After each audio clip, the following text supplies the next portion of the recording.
They toasted Grandma's death on a luxury yacht. I didn't react. I listened. The will said, answer 3 questions, or lose it all. I answered. 6 months later, a memorial library opens in her name. Stay tuned to learn how a nurse turned greed into legacy. If you believe in karma, hit that like button and subscribe. My name is Amelia, and for 10 years the world I inhabited was 900 square feet of faded floral wallpaper and the scent of lavender and antiseptic. This was my grandmother Eleanor's world, and by choice, it was mine as well. The rest of the family saw her as a bank vault with a fading heartbeat. I saw the woman who taught me to read, the woman who smelled of cinnamon and old books, the woman who would become my only anchor when every other door in the world seemed to close its mouth. On me, the apartment, her apartment really, soaked up the day like a sponge. The walls wore their own history, the way a patient wears a tired truth. Faintly yellowed wallpaper that peeled at the corners, as if tired of pretending. A couch that sighed with every sigh she drew, and a kitchen clock that counted down moments none of us could get back. The oxygen machine hummed in a rhythm I swear to memory. The sound was steady, a metronome to the life Eleanor clung to with a stubborn grace. The clink of a spoon against a bowl of broth came as a counterpoint to the soft tick of the grandfather clock in the hall. Each second a reminder that time, in here, was a patient you could not rush. Leah? She would whisper, using the childhood nickname I'd never quite grown out of. A trembling warmth in her voice when she found the energy to reach for my hand. You're a good girl, Leah. The only one. She pressed my palm with a pale, bird-thin hand, and I would swallow the ache. Of all the things I was pretending not to want, to be needed, to be seen, to be everything she needed, these had become the currency by which I measured the worth of my own life. I kept my world here because I'd promised her I would. The promise wasn't the kind of vow you etched on a planner or inscribed on a calendar. It was something quieter, more stubborn, something that arrived in the space between a breath and a heartbeat. Eleanor had raised me on stories and punctuation marks, and the belief that a person could be larger than the sum of her shadows. If she learned how to listen to the way a sentence sounded when it was spoken aloud, she fed me with cinnamon and old books, and she'd taught me how to read when the letters on the page looked tired and shy, the way old people sometimes do. The world outside her 4 walls didn't feel like a world at all, not when my time with Eleanor was the only thing. That hadn't been rationed out to me in sympathy or silence. The rest of the family, my cousins Tiffany and Chad, saw the house as a rung on a ladder to some brighter future, where I'd vanish into the ether and suddenly become someone they could tax with gratitude instead of debt.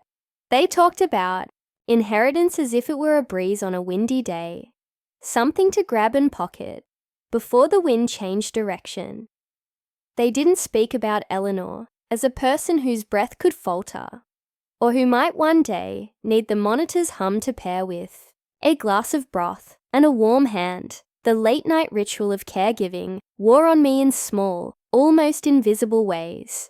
I massaged lotion into Eleanor's frail hands, a practice I'd learned from the half-remembered tales of old caretakers who had tended wounded souls for more than just their bodies.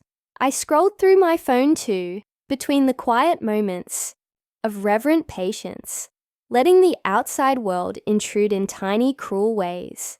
The text from Tiffany came like a bell in a quiet church, a cheerful, bright thing that reminded me of everything I did not want to be. OMG, Cabo next month. We have to. Daddy said the inheritance should be dropping any day now. LMAO. It burned, not because I was surprised by it, but because I understood exactly what it meant to them. A countdown they could treat like a game. A lottery ticket they deserved the moment the word inheritance crossed their lips. Forced a smile at Eleanor. and kept my phone tucked away. Like a confession I wasn't ready to own out loud. My cousins treated the inheritance as a pending direct deposit, a line item on a spreadsheet of their lives. I was the unpaid nurse they only called when they needed a favor to be done for free, a silent witness to their neglect, disguised as a family dinner that always ended with someone else's plate being cleared away, someone else's chair being emptied first. Holidays, when they happened, were a study in how to pretend you didn't notice the absence of belonging. I wasn't invited to those gatherings, not because anyone would admit it, but because the memory of Eleanor's favorite room, its tapestries, its books that whispered from their shelves, felt like a reminder of a life my cousins had decided I didn't deserve to know how to navigate.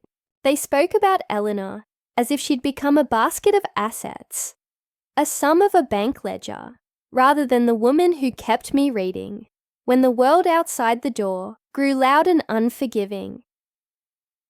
Then came the Instagram post.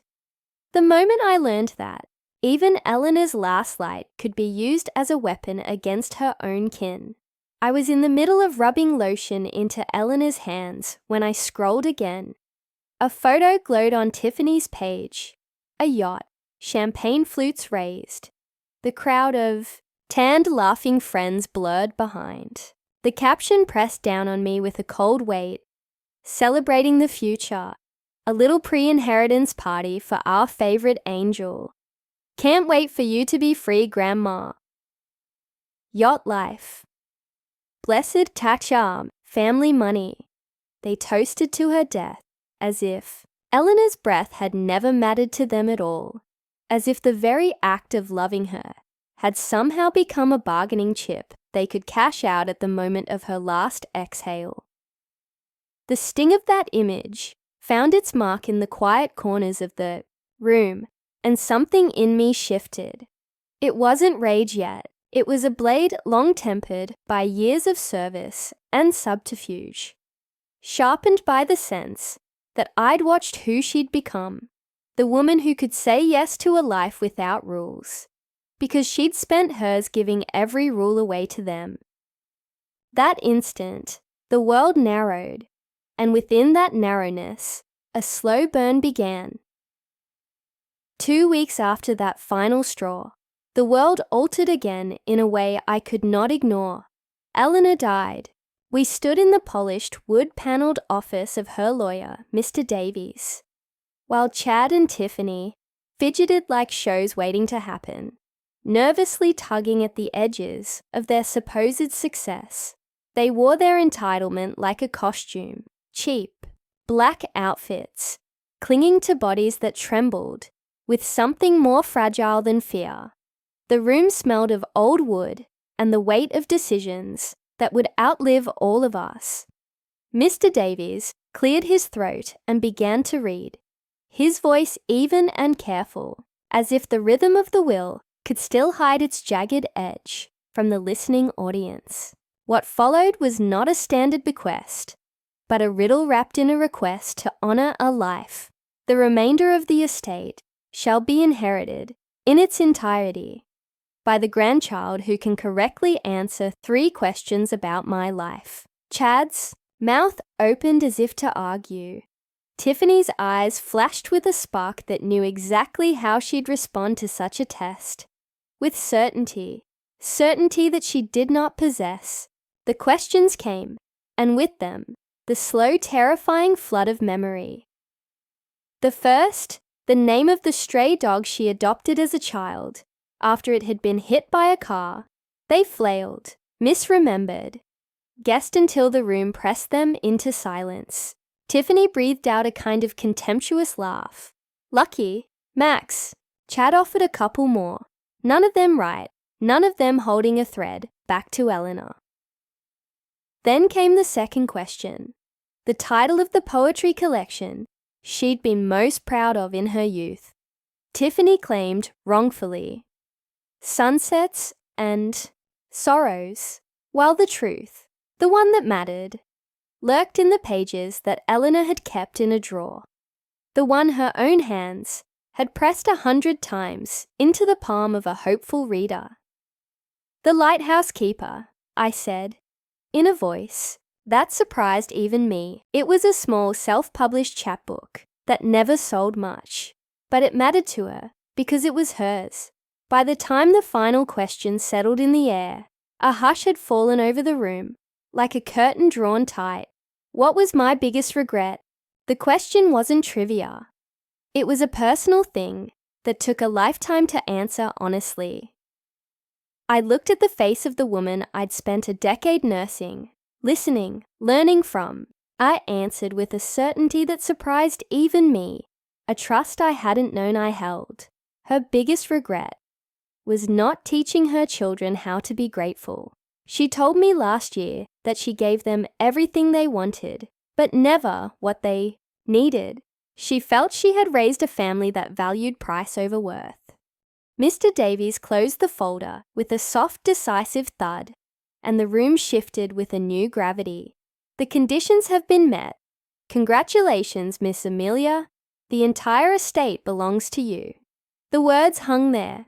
A door swung open, not into a room of wealth, but into a corridor I had not yet dared to walk.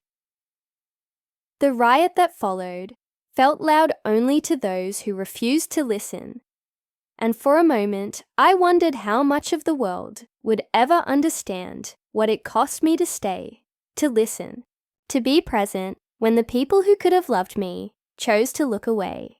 6 months passed in a blur of lawsuits and threats and empty promises, and the world outside kept spinning, offering little more than empty congratulation and the hollow sound of a party that never included me.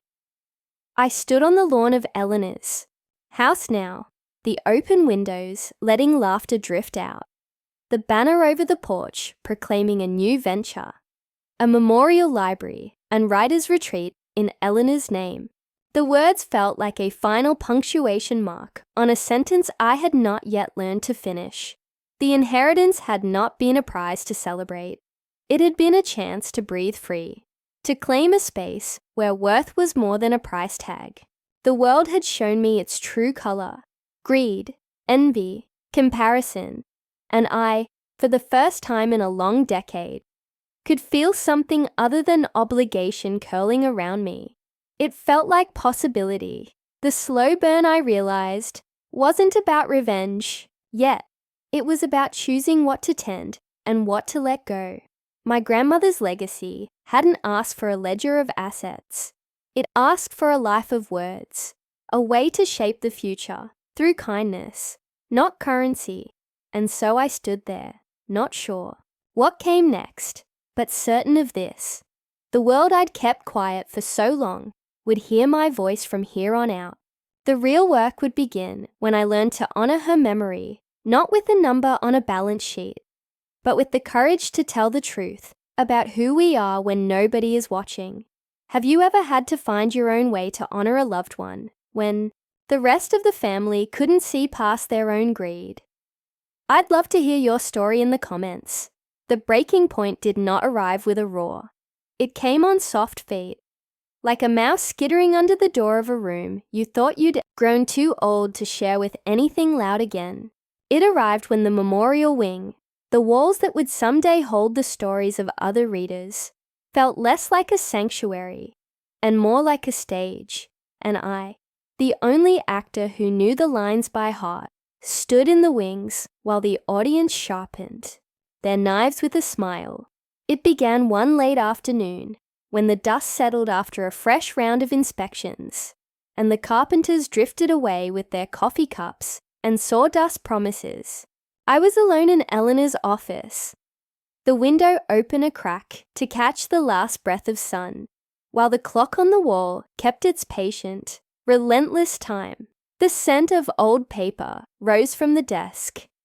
The lighthouse keeper's spine still cracked from years of careful handling, a bookmark of cinnamon-streaked memories wedged between its pages.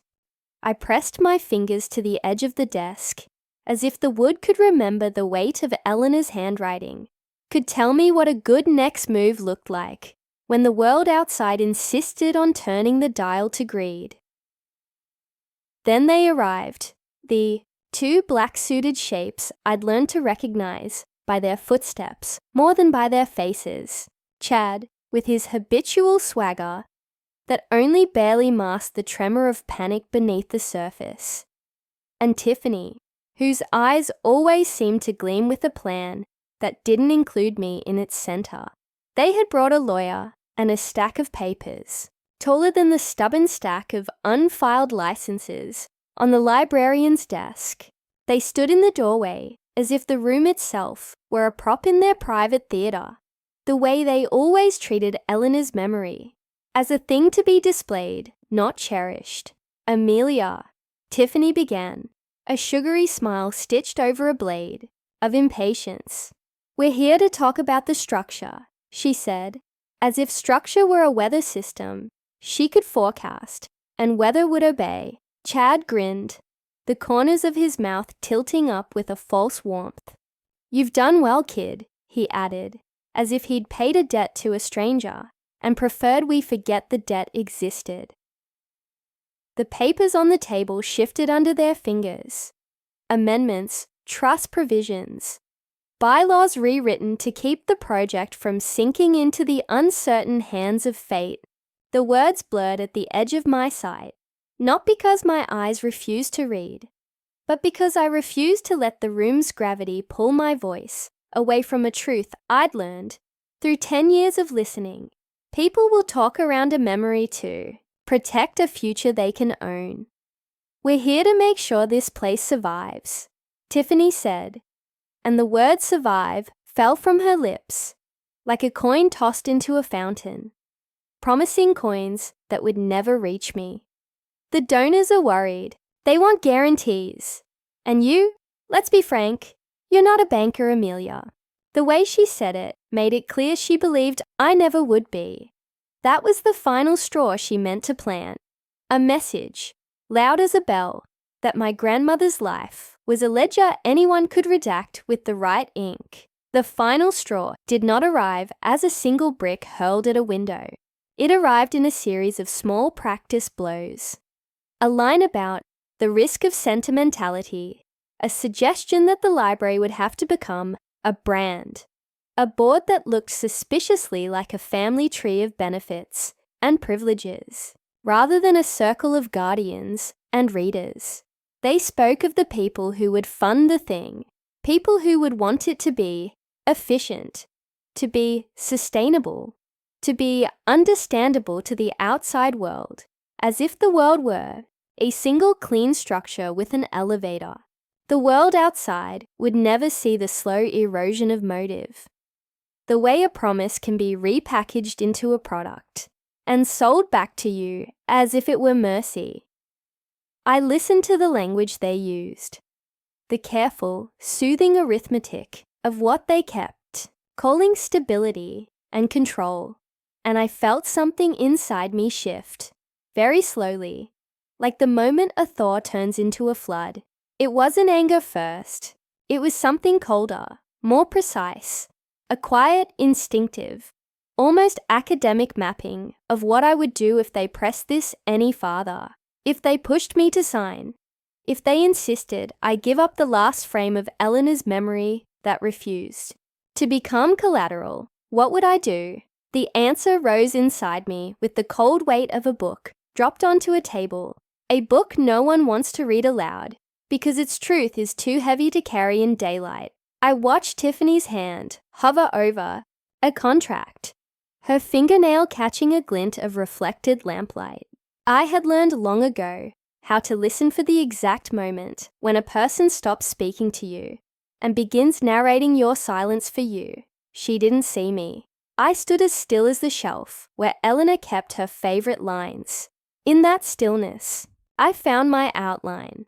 The breaking point sharpened into a sentence my younger self would have trembled to utter, and my 10-year self had learned to swallow in a room where the oxygen machine hummed like a patient guardian.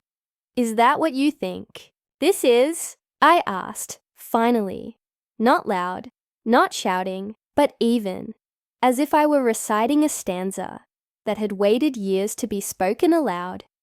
A numbers game, a chance to prove whose blood is thicker, by who can sign away memory the loudest. Their faces flickered, surprised by the quiet fury that rose from me, like steam from a kettle. I'd kept times I shouldn't have. Not a scream, not a gunshot, but a clean, cold verdict. I would not be the refraction of someone else's money, made holy by my grandmother's name. I would not be their prop, or their coincidence, or the pretty cover for a plan I hadn't authored. I spoke then, not to them, but to the room, to the memory that lived in the cedar desk, and the carved letters along the bookshelf, where Eleanor had traced her finger as she read aloud to me years ago. The words didn't have to be loud to carry weight. They fell into the space between us, with the certainty of a page turning. I would protect this place. I would steward it as she would have asked, not as a salvage operation for a family fortune, but as a living breath in which readers and writers could find shelter. The room exhaled with a breath I felt in my bones, and the three of them, Tiffany's practiced smile, Chad's anxious grin, the lawyer's patient, rehearsed calm, looked at me as if they'd seen a ghost walk in, wearing my grandmother's cardigan. The door closed behind them with a soft finality, and the office returned to its hush, the dust motes dancing in the last light as if pleased by what they'd witnessed. The breaking point had never needed to roar. It had simply shown me the exact line I would not cross, and in that moment, I drew mine with a careful, deliberate stroke. I would fight, not with fists, but with truth, with the extraordinary quiet of a life lived for others, rather than for the ledger that followed them. And the next day, I began. I wrote the first line of a letter I would not mail yet, a line that would become the spine of a new chapter, one where the memory of a woman who taught me to read would outlive the hunger of inheritance and the greed that learned to recite her name. The library would stand. The word would outlast the echo of their plans, and I would tell the truth, even if it meant telling it to a world that preferred sweetness over truth.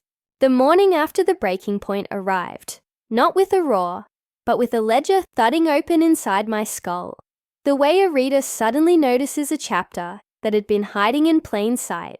The room wore a pale, insistent light, the kind Eleanor would have named for a balance. 2 coins turned on edge, waiting to see which side would hold. I sat with the desk between us, the lamp a careful, patient sun, and I did what I had learned to do when the room pressed close and the future looked like a question mark drawn in the dust. I opened Eleanor's old notebook, the one with its brittle spine and cinnamon-streaked edges, and I laid my own small army of numbers across the page. The words felt heavier than ink, as if memory itself were deciding whether to be bravely loud or quietly precise. I began with a simple, merciless inventory, the kind of tally you run when you know you'll not be selling a story's ending to the world, but protecting its very possibility. Total exposure, I wrote, the line at the top, and beneath it, I drafted the categories that would give the truth a spine. Restricted funds and endowments currently pledged or legally earmarked for a purpose.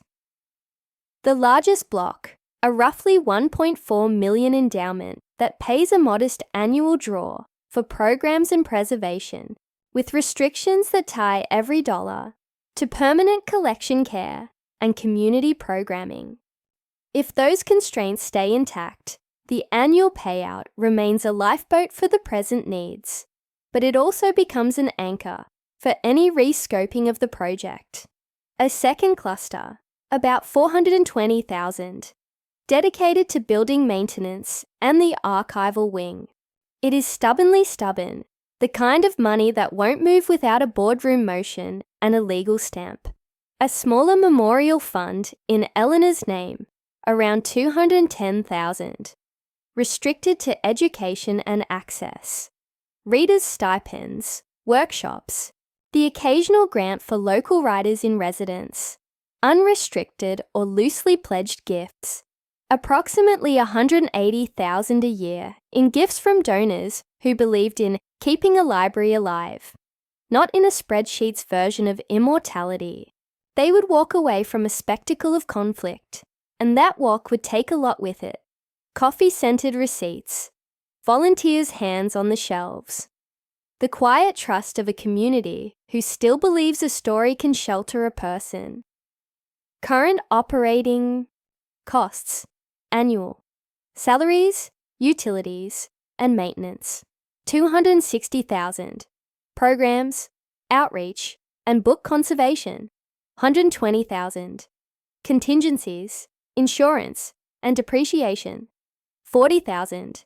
Immediate liabilities if donor confidence cracks or institutionally shifts. A cascade of grant disbursement refusals, contract terminations, and the potential for clawback of previously released funds. Roughly call it $150,000 in the coming months for penalties, notices, and administrative costs, plus the cost of unwinding a few pending agreements. Intangible, but not insignificant. Reputation risk, which would translate into a generous but fragile willingness from the public to reallocate their time, their reading lists, and their small stubborn loyalties to a place they've learned to call a sanctuary. The possibility of a legal tangle with donors who demand the return of funds already spent in good faith, or with a board that wants to reframe every contribution as a capital infusion with strings that turn the memory into collateral. In other words, the number at the top of the page wasn't a number at all, but a sentence. If they pull the plug, the library could stutter into a lean year, then a leaner one, and soon the shelves would demand a different kind of attention. Less mercy, more accounting. The precise amount, I reasoned with the steady breath of someone who has watched rain fall through a skylight and not a single drop forget to land where it belonged, was not a single figure, but a map. 2 lanes of possibility that split at a single moment. Stay the course with Eleanor's memory as a guide, or watch the money lead us into a place where memory becomes a footnote in a ledger. The other part of the map, the part that mattered most, because it gave the map a compass, was the line that had formed inside me. After the breaking point, I would not be the object of their calculation. I would be the one who decided what to do with the truth. If the structure could not carry the memory with grace, I would carry the memory in a different way, through a plan that refused to let the room forget why this place existed in the first place. The plan's first, most essential move was not dramatic, but surgical. It was the move where calculus met conscience, where a quiet strategy became a public stance. I would cut off the sources of financial support, not in a calloused refusal to cooperate with those who funded this place, but as a strategic reconfiguration that would force a new kind of accountability. The donors would decide whether the library lived as a memory or as a commodity. The board would decide whether their power should be a treaty with a living audience or a dictionary entry in a law book. I wrote the sentences for the first notice, an intentionally blunt, careful statement that would travel as quickly as a rumor in a quiet town, and then a concrete set of steps to follow. The notes in the notebook blurred as I moved my pen from one column to the next, and the second column became a map of movements that would from this day forward be my own. The memory would not be bought. The memory would be stewarded. The numbers did not lie, but they did not tell the whole truth either. They warned me what could happen if I did nothing. They whispered what might happen if, instead of allowing a handful of donors to dictate the terms of memory's shelter, I invited the larger community to weigh in on what it meant to keep a library alive. The library would stand, I told myself, but not on the shoulders of a few large numbers or a few well-placed vetoes. It would stand on the stubborn, ordinary faith of readers who come with bags of books, with questions in their pockets, with the kind of quiet bravery that shows up at the door when a place needs to breathe again. I pulled the black phone toward me and opened a new note on Eleanor's old desk. This one labelled simply in my own handwriting, "First calls." The sound of the keys tapping in the quiet of the room sounded like a clock counting down to a decision, the way a precise, careful heart would count steps before stepping onto a rung that might tilt the whole staircase. The first call I placed was to the Heartwood Foundation, an old quiet partner that had never asked for more than a share of the sunrise over the river of donors. Grace Hart had always reminded me of Eleanor, someone who spoke softly but with the certainty of a lighthouse. If you stand in the dark long enough, you will reach shore. I spoke in that same tone, not loud, not triumphant, but clean and firm. "Hello, this is Amelia Reed," I started, letting the name fall from my mouth with a certainty I didn't feel entirely yet, but needed to project. "We've reached a crossroads, and I'm calling to discuss a temporary structured pause on new gifts while we reassess the project's governance and ensure the library's long-term viability." There was a pause on the line, a moment of suspended air like a held breath in a crowded room. Grace's voice came back with the kind of calm that invited trust and demanded it at once. "We've always trusted your stewardship, Amelia. What does pause mean in practical terms? It means we will not accept new gifts that come with binding conditions until we have a governance model that preserves Eleanor's memory as a living thing," I said. "It means we will reallocate funds in a way that protects current operations and preserves access for readers who come here to find themselves between two lines of a good story." I did not pretend this would be easy, or that the calls would be followed by applause. It was a confession of what I believed needed to be done, and the way a confession becomes law, when it is spoken with a quiet, deliberate weight. Grace listened, and then she spoke with that soft steel I'd learned to recognize as strength in the corporate calm. "We will need a formal proposal, with timelines and a risk assessment. We cannot support a process that risks reputational damage or endangerment to the project. I'll deliver those," I promised, and I meant it. I hung up with the knowledge that the first rung in a ladder was firm enough to bear my weight.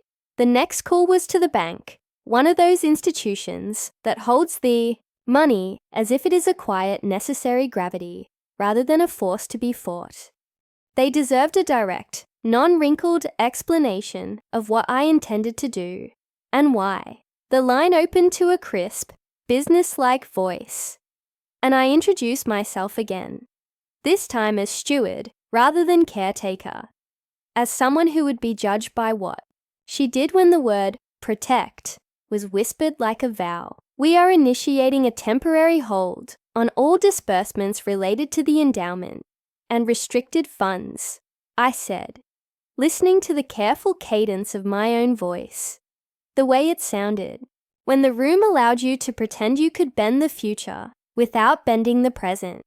"We will not be executing any new disbursement or grant-related payment until governance discussions have progressed and we have a clear plan to protect the endowments and the organization's liquidity." There was a longer pause on that call, and I could hear the quiet rustle of paperwork in the background, the way a bank's internal process sounds when decisions take place, not in a single room, but in a series of tiny rooms, all connected by a clock that refuses to stop. "Understood, Ms. Reed. We will flag the accounts and hold any disbursement until we receive written instructions from an authorized signer," the voice replied, as precise as a measurement tape. It wasn't surrender, it was acceptance of a formal process, the recognition that the library's fate was not a curiosity to be sorted by a donor's blink, but a story to be navigated with a plan that could survive a winter of scrutiny. The last call I scheduled that morning was to the Partnership Council, a man named Calder, whose wit had kept a number of fragile arrangements from collapsing. His voice carried the weight of someone who knew how easy it was for a good cause to become a bad one if the word exception got misread. "Calder here," he answered, and I spoke with the same careful clarity as the others, but with the sense that I was stepping into a role I'd been trained for. Even if the world around me pretended not to notice, we are initiating a controlled wind-down of all discretionary funds tied to our current donors and endowments until governance terms can be clarified and a sustainable model proposed, I said, the phrase settling into the room as if I'd placed a stone on the exact center of a pond. This is a protective measure. It is not punitive. It is not a judgment of any individual donor. It is a calculation of risk and a commitment to memory. That's a tough turn. Calder replied, "Never cruel, always precise. You will need to be ready for a few legal questions. Endowments have restrictions. Gifts have conditions. And clawbacks aren't purely theoretical when you're dealing with a living congregation. I'm prepared for that," I said, though I knew the answers would be more complicated than I could neatly package into a single phone call. "I will supply a comprehensive risk assessment and a transition plan. The memory demands a patient, careful stewardship, not a sprint toward a different kind of endowment disaster." When the calls ended, the room fell again into its old, patient hush, the kind that made a library feel less like a building of human ambitions and more like a breathing thing, a creature with a heart that beat in correspondence with the readers who came and went across its floors. I did not sigh with relief. I did not dare to celebrate even the smallest sign of success, because I knew the road ahead would demand all the stamina I'd never imagined I could summon. I turned back to the ledger, to Eleanor's lamp-warm desk, to the space where the memory of the living memory herself resided in the careful, patient way a librarian arranges a shelf, so that the next reader will not stumble on a broken spine. The calls had begun, and they would have to do the heavy lifting of convincing people who feared change that this was not a termination, but a reweaving of promises. I knew every donor would want the library to live. What they could not yet understand was that to live in a way that honored memory, you sometimes had to become a strategist rather than a fundraiser. The first telephone ringing had always been the sound of permission to dream differently.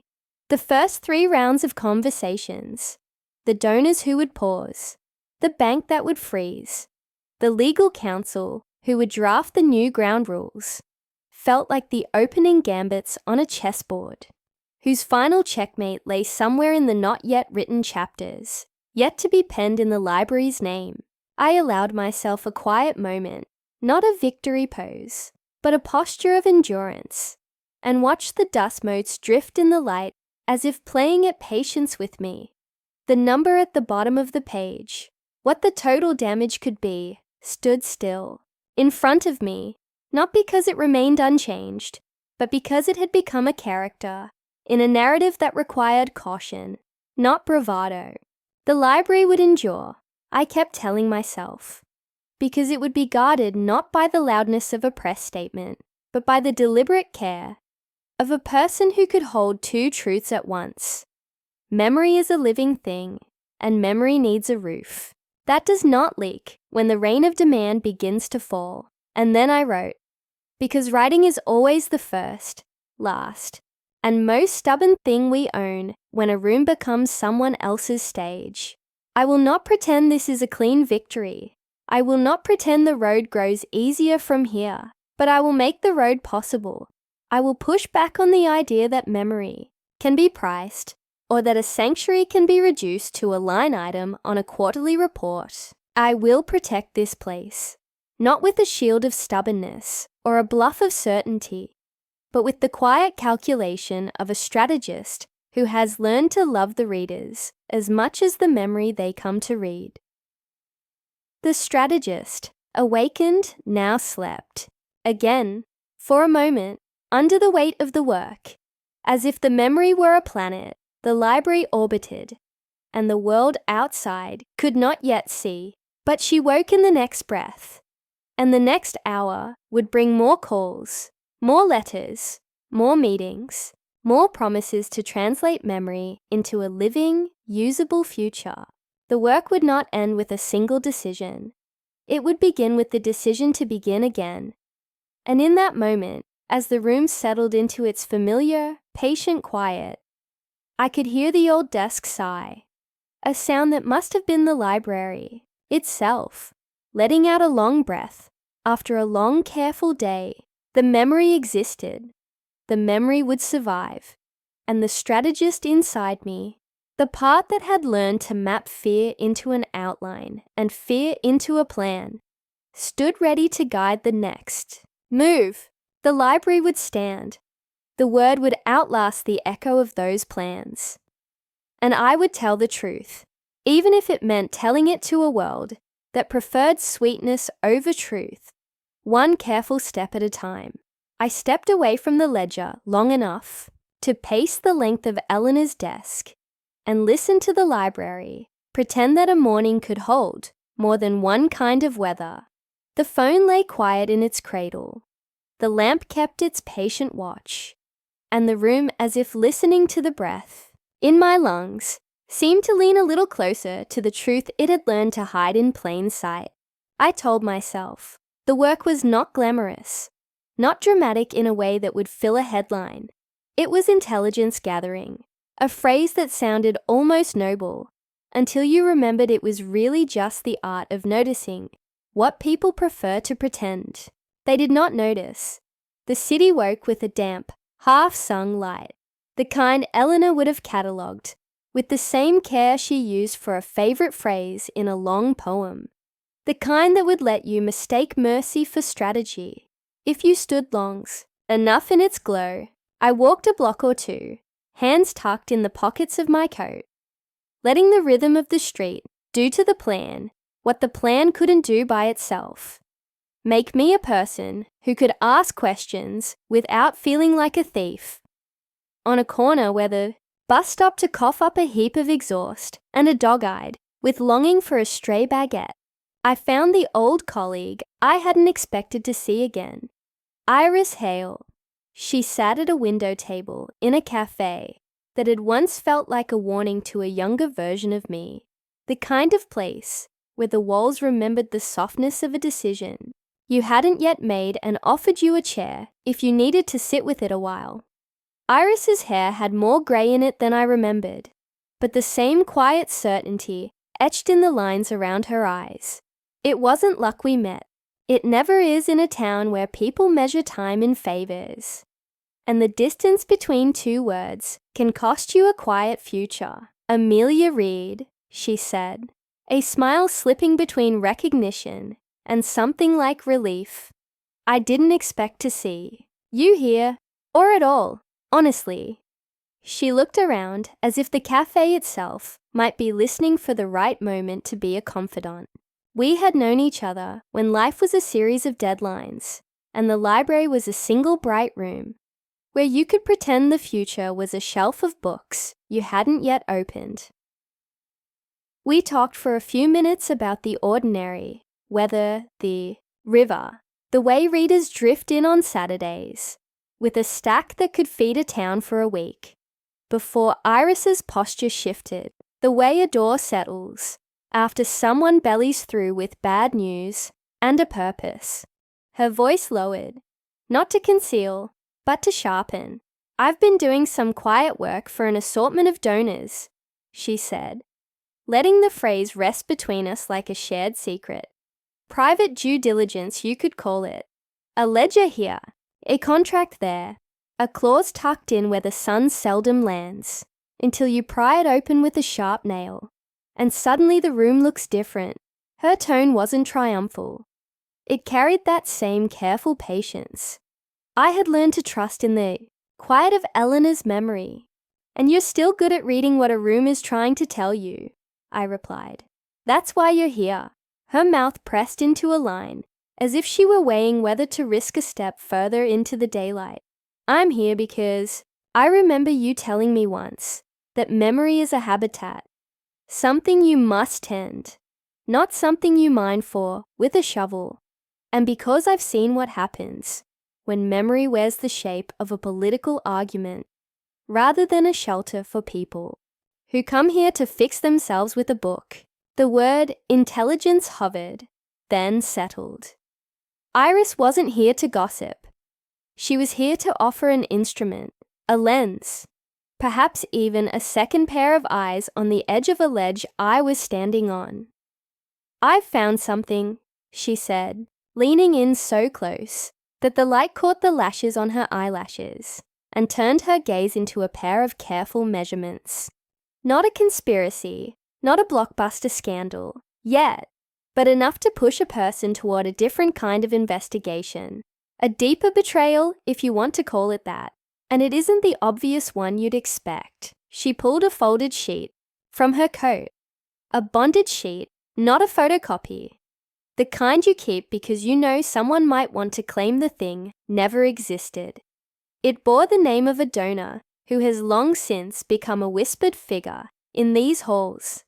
A person who could tune the library's balance sheet with a look and a signature. The sheet wasn't a formal document, but it carried a weight you could feel in your knuckles when you pressed the crease. Ever since you started this governance rethink, she said, a particular donor circle has been pushing a pattern you'll recognize in other institutions. The use of education and access as a sort of talisman that justifies more control, not less. It's a classic move, present a generous vision while quietly negotiating a governance overlay that can, if needed, step in and steer the ship in a direction that keeps the donors, not the readers, in the captain's chair. I touched the paper, the crease a map of secret weather. It wasn't a confession, not in any direct way. It was a breadcrumb trail, and Iris was careful to keep the trail intact, rather than forcing me to leap. The sheet, she went on, isn't a smoking gun. It's a contract addendum you'd want to read in the light of day, with the right counsel across the table to pass the legalese. It's the kind of thing that could be buried in a donor agreement's fine print. One sentence that says that if governance fails to maintain the permanent collection care, the funds can be redirected or clawed back or moved into a capital infusion with a new set of trustees, exercising unusual restraints. I read the sentence she didn't have to spell out aloud. The donor, in effect, would own the library's future if the people running it refused to meet their demands. It was not a direct theft of memory. It was a long, careful squeeze on this memory's ability to breathe in the open air rather than the filtered air of a donor's private vision. What you're telling me, I said, voice even, is that there's more to this betrayal than a few angry emails and a misworked endowment. There are layers of donor control layered over the memory's shelter, a structure that can, at a moment of crisis, turn memory into collateral in someone else's ledger. Iris nodded, not in agreement or dismissal, but in the acknowledgement that a line had just crossed. The line between memory, defended as a sanctuary, and memory exploited as an asset. If I were you, she added after a quiet breath, I'd treat every donor agreement as a potential trap, and every board minute as a piece of a puzzle someone wants to keep incomplete. Gather intelligence not to blame, but to understand the architecture of power around the memory you're trying to protect.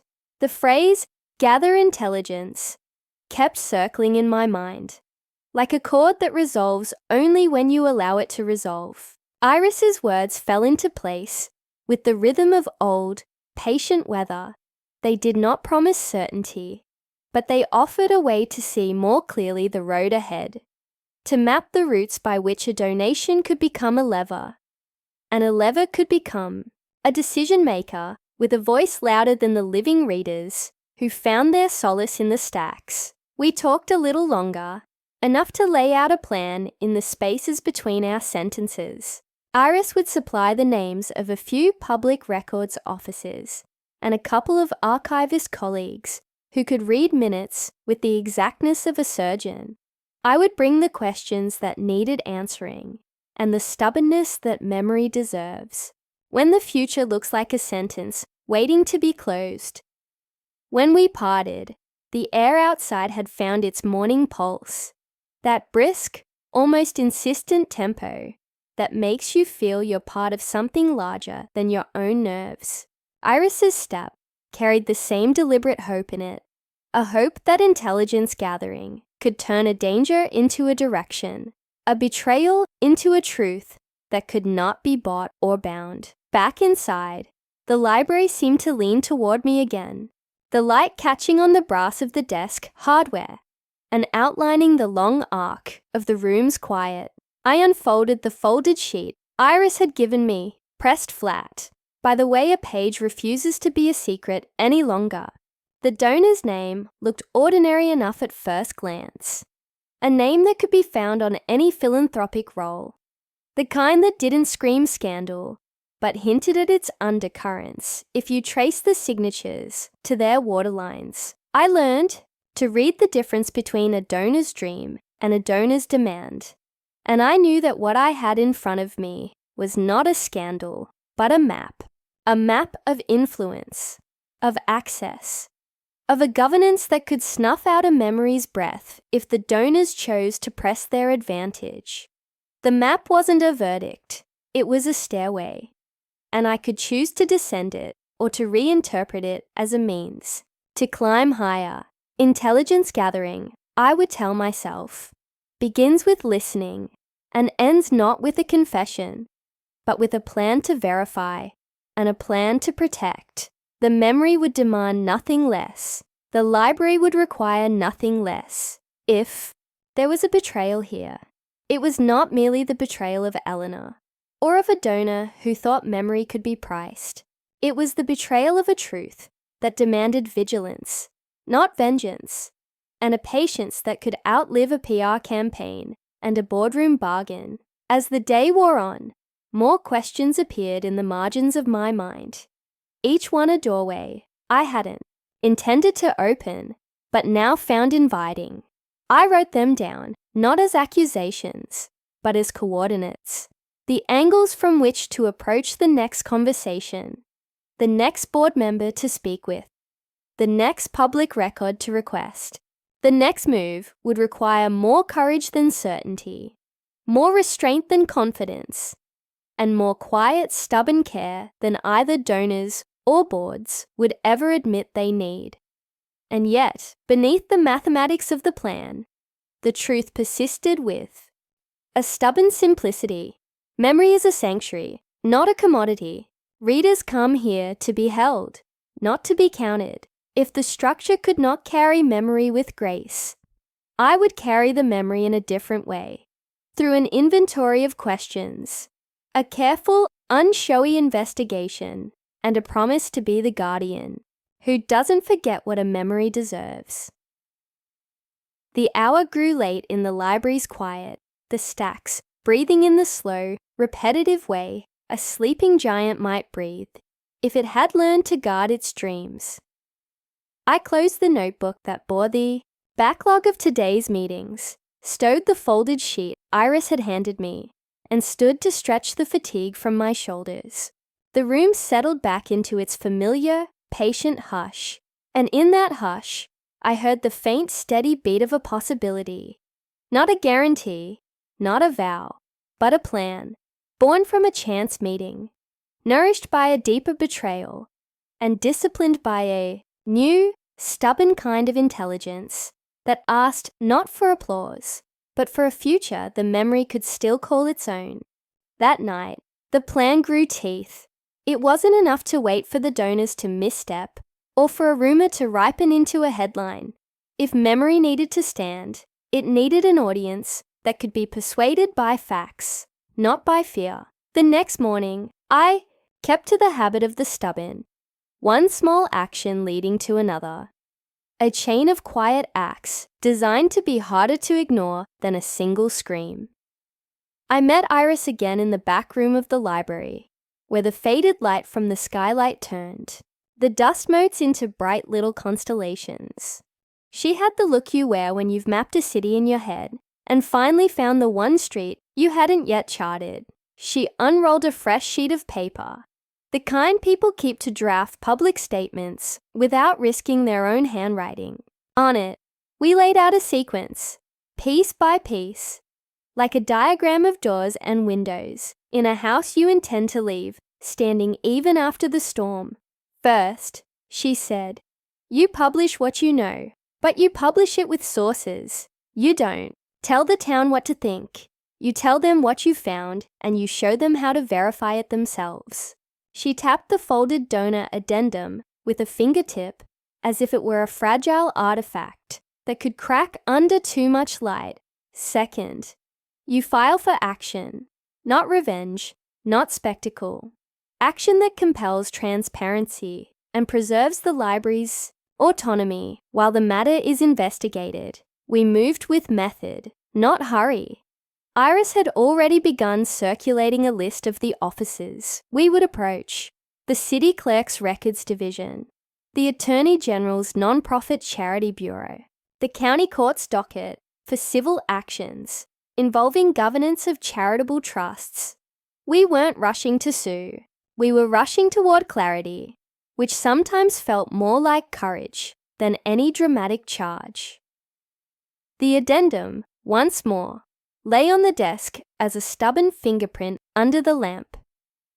It wasn't enough to know that a donor could steer memory's future by a single sentence, but it was enough to begin testing the truth against public scrutiny. We copied the essential passages into a clean statement, trimming the legalese into something legible but precise. The donor sought governance, protections that, in the ordinary course, would appear only in a crisis. The potential risk wasn't mischief. It was the quiet, inexorable drift of influence toward a room where the memory could be counted, priced, and moved as a line item in a balance sheet. We agreed the first public act would be a letter, not a speech, a letter to the town, sent to the River Ledger for publication, and copied to a few local civic groups. People who still believed memory deserved a hearing before it was auctioned off as a project or a promise. The letter would name, with care, the pages of documents we had found, the dates, and the predictable pattern: a donor's education and access line here, a permanent collection care clause there, a little clause tucked into a funding memorandum that could, if used, shift the library's direction without a vote being taken. The writing required courage, but it also required fairness. We drafted a short note that spoke to the town as readers and neighbors, not as witnesses in a sensational trial. It would say, we discovered an addendum that could condition the library's governance on donors' terms. This is not a confession of guilt, but a request for public discussion and due process. Then we would invite the community to attend the upcoming board meeting, to listen, to ask questions, to demand the minutes be open, and to insist that memory not be treated as collateral in anyone's ledger. The social attack would be quiet, but persistent. Every forum, every op-ed page, every online thread would be shaped by facts that could be checked, not by insinuation. We would present a timeline, dates, approvals, sign-offs, so that anyone who cared to could map the flow from a donor's wish to a board's action. We would present a short, readable explainer on how nonprofit governance works, what fiduciary duty means, and why a library's mission hinges on protecting autonomy from the temptations of convenience and influence. As we planned the public move, I knew we would need a legal shield, as well as a social one. We contacted a small circle of colleagues who know the terrain, a non-profit attorney named Mara Klein, who has spent her career untangling the knots that appear when donors and boards mistake generosity for governance. Mara listened to our facts, asked sharp questions, and drew two possible courses: a formal request for records under state charity law to compel disclosure of donor agreements and governance overlays, and a petition for an injunction should the board move to enact any governance change before it's fully reviewed. We prepared a draft of the legal request and the preliminary injunction language, not as a threat, but as a shield for the memories. Endurance while due process did its required work. The language was careful. It paused any change that would expand donor influence over the library's operations. It required comprehensive disclosure of all donor-related arrangements. It insisted the board operate under standard fiduciary duties and transparent procedures until the matter could be resolved. It was a plan to insist that the law protect the sanctuary, rather than the headline. The day we left the library with the first batch of documents, the city seemed to lean closer, as if listening for the next word we would offer to it. We carried a single tote bag, a bottle of cold coffee, and the folded addendum, now pressed and folded again into a neat rectangle that felt almost ceremonial. The ghost of Eleanor hovered, as if she stood just behind the doorway of the room we occupy, quiet, watching, knowing that memory's protection is never a solitary charge, but a chorus of small, steady acts. In the days that followed, the town began to respond. The board announced a postponement of any governance discussions until the matter could be reviewed, a gesture which felt like a breath held too long, yet enough to buy space for a careful examination. The River Ledger ran a front-page piece outlining the facts we had put forward, with clear language and a call for community input. Civic groups organised a town hall focused on memory, governance, and public trust, inviting residents to talk about how a library should be steered, when money speaks as loudly as the readers who come to borrow the stories. The social pressure worked not as a weapon of accusation, but as an invitation to the kind of civic prudence memory deserves. People who had once whispered about rumours began to speak in measured tones about accountability, about the need for sunshine on the process, about the right of every citizen to see how decisions about the library were made and how funds were used. Some of the donors, perhaps out of a self-preserving instinct, issued statements about their commitment to education and access, while acknowledging that transparency should govern any changes. It wasn't more generosity, it was more governance. It was the memory's demand that the room where stories were housed stay free of a shadow that could bend the shelves to someone else's design. The legal action, meanwhile, moved with a patient speed. Mara filed the notice of inquiry with the Attorney General's Charity Bureau, attaching the addendum, the board minutes that predated the contested language, and a compilation of the donors' known interests and the library's stated mission. We requested an investigation into fiduciary duties and into whether donor-initiated governance overlays might imperil the library's autonomy, its decision-making processes, and, most importantly, the integrity of its collection. The judge granted a hearing date 2 weeks hence, enough time for both sides to prepare, enough time for memory to earn its seat at the table. It would be a quiet courtroom, the air thick with the scent of old paper and the careful crosstalk of lawyers who know the value of a well-placed question. I found myself thinking of Eleanor's desk, of the ledgers she kept, of the quiet rooms where memory had learned to hide in plain sight between the lines. In that moment, I understood what Iris had meant by memory as a habitat, not a sanctuary to defend from the world, but a place to invite the world in, so the world could see how a sanctuary is kept. On the night before the hearing, I stood again, in the library's silent expanse, the building breathing around me with a slow, patient pace. The addendum lay on the desk, not a weapon, but a record, an artifact that would either be buried once more or become a cornerstone. I looked at the pages and heard the town's distant voices in the walls, students sharpening pencils in a memory classroom, elders recounting stories in the reading room, the soft rustle of a page turning into tomorrow. I whispered a vow to the room and to the memory that had asked for nothing more than to be read aloud and remembered with care. You will not be used as leverage. If the law has to tell the truth, where a donor's shadow would rather not be seen, then the law will be my instrument, but the memory will be the song we sing together. The social call had begun. The legal action would follow.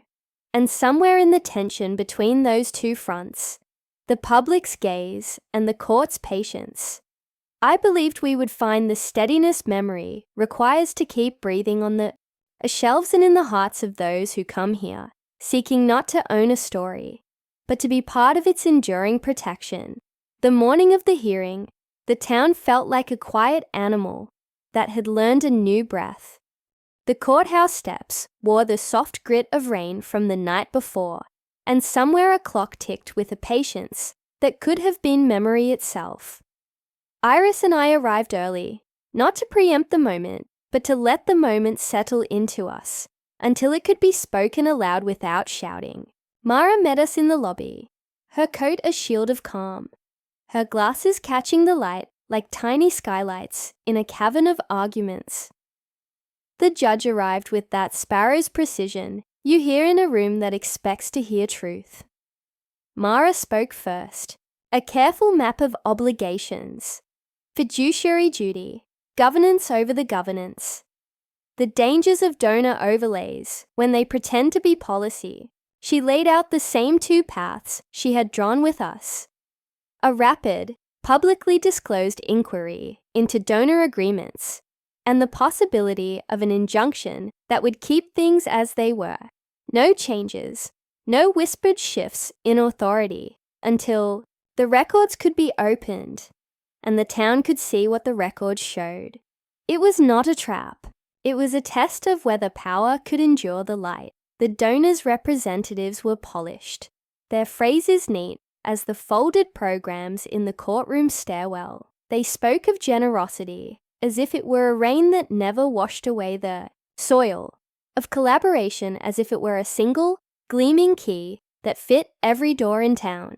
They raised the old shields: economic vitality, educational access, community growth, then tried to dress them in the new garb of governance reform. The judge listened with the patience of a reader, turning pages in a book that knows its ending. When Mara finished, the room held its breath as if memory itself could be called to the stand to confirm what was at stake. The counter-arguments came, softly at first, then with the sharper edge of responsibility.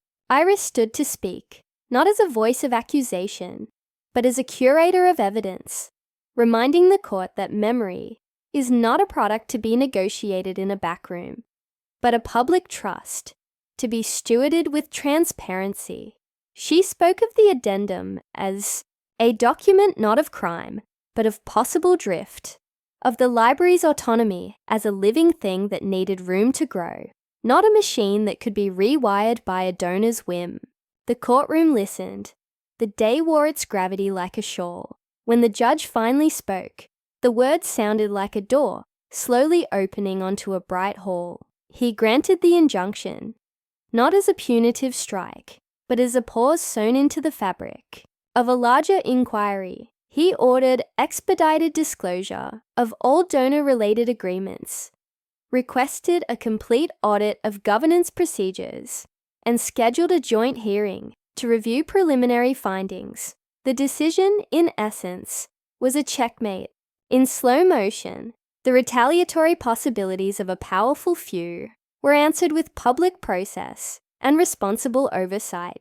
The room exhaled, as if memory had just been gulped by a long sigh and returned to its desk in the corner of every mind present. Back at the library that evening, the air smelled of old paper and rain, of windows just washed and ready to receive the world again.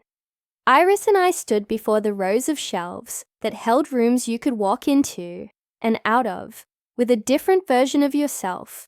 The addendum lay on the desk, now a relic under the soft glow of the desk lamp.